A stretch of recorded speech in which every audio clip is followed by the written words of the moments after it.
নমস্কার, 7 আভিক নিউজ নেটওয়ার্কে স্বাগত। অভিযানে নেমে হাত বদলের আগে 19টি বিলুপ্ত প্রায় কচ্ছপ সহ এক পাচারকারীকে আটক করে বসিরহাট থানার পুলিশের হাতে তুলে দিল বন দপ্তর।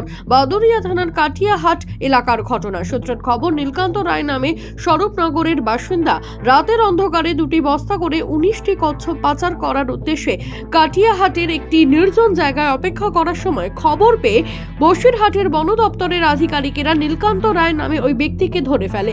ইতিমধ্যেই বসিরহাট থানার পুলিশ তাকে গ্রেপ্তার করেছে এবং কচ্ছপগুলিকে কলকাতার সল্টলেকের বন দপ্তরের অফিসে পাঠানো হয়েছে। গুরুতর অসুস্থ ভারতীয় শাস্ত্রীয় সঙ্গীতের অন্যতম জনপ্রিয় শিল্পী উস্তাদ রশিদ খান। বিগত বেশ কয়েক বছর ধরেই প্রস্টেট ক্যান্সারে আক্রান্ত এই সঙ্গীত শিল্পী, তবে চিকিৎসায় সাড়াও দিচ্ছিলেন তিনি। সম্প্রতি তার মস্তিষ্কে রক্তক্ষরণ হওয়ার জেরে তাকে দক্ষিণ কলকাতার একটি বেসরকারি হাসপাতালে ভর্তি করা হয়। তবে সূত্রের খবর, শিল্পীর শারীরিক অবস্থা যথেষ্ট সংকটজনক। ক্যান্সার এবং ব্রেন স্ট্রোক জনিত দুই সমস্যার কারণে তাকে আপাতত আইটিইউতে রাখা হয়েছে। এই মুহূর্তে মেডিসিন ও ক্যান্সারের চিকিৎসকদের একটি বিশেষ দল শাস্ত্রীয় সঙ্গীতের দিকপাল উস্তাদ রশিদ খানকে পর্যবেক্ষণে রেখেছে।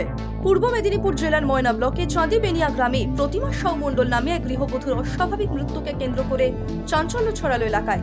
সূত্রের খবর, গত 29শে নভেম্বর গৃহবধূর অস্বাভাবিক মৃত্যু হয়, আর এরপরে গৃহবধূর বাপের বাড়ির লোকজন ময়না থানায় দ্বারস্থ হয়ে মৃত গৃহবধূর স্বামী বিবেক মণ্ডলের বিরুদ্ধে খুনের অভিযোগ দায়ের করে। মৃতার পরিবারের অভিযোগের ভিত্তিতে এদিন ময়না থানার পুলিশ চাঁদিবেনিয়া থেকে অভিযুক্ত বিবেক মণ্ডলকে গ্রেপ্তার করে। এরপর ধৃতকে তমলুক জেলা আদালতে পেশ করা হয়। ফের সপ্তাহান্তে চরম দুর্ভোগে পড়তে চলেছেন নিত্যযাত্রীরা।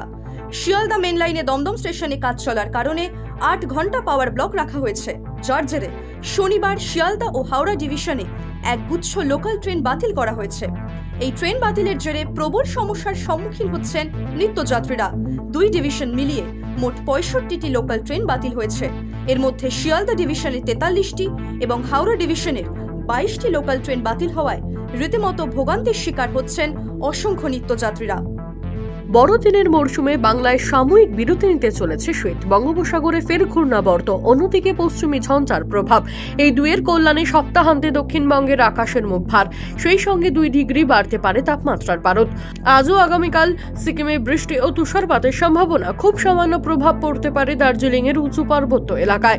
এদিন গরুবাথান ব্লকের বিভিন্ন এলাকায় কুয়াশার কারণে দৃশ্যমানতা খুবই কম ছিল, গাড়ি চলাচল খুবই কম করছিল। পাশাপাশি সমতলে মালবাজার মহকুমা জুড়ে চলছে ঠান্ডা বাতাস। আকাশ মেঘলা। জলপাইগুড়ির কদমতলা এলাকায় একটি হোটেলে বিধ্বংসী আগুন। সূত্রের খবর, শনিবার সকাল 8টা নাগাদ হোটেলের কনফারেন্স রুমে আগুন দেখতে পান স্থানীয়রা। সঙ্গে সঙ্গে আতঙ্কিত হয়ে পড়েন সংলগ্ন এলাকার মানুষজন। খবর পেয়ে দমকলে 2টি ইঞ্জিন ঘটনাস্থলে পৌঁছে প্রায় দীর্ঘ প্রচেষ্টায় আগুন নিয়ন্ত্রণে আনে। প্রশাসনিক আধিকারিকদের প্রাথমিক অনুমান, শর্ট সার্কিটের কারণেই আগুন লেগেছে। তদন্ত শুরু করেছে পুলিশ। ঘটনায় আহত বা হতাহতের কোনো খবর নেই।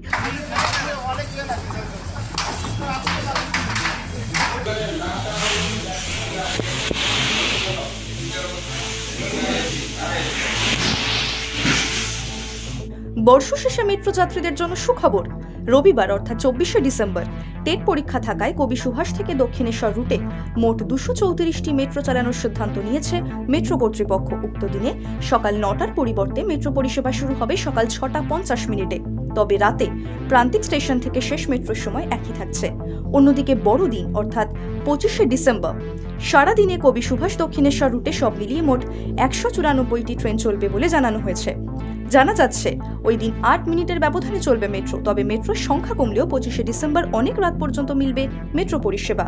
পাশাপাশি বড়দিনের ভিড় নিয়ন্ত্রণে রবীন্দ্র সদন, ময়দান, পার্ক স্ট্রিট, স্প্লানেট ও দমদমের মতো গুরুত্বপূর্ণ মেট্রো স্টেশনগুলিতে থাকছে কড়া নিরাপত্তার ব্যবস্থা। Kolkata bureau report, 7 Avik news network. জয় হিন্দ।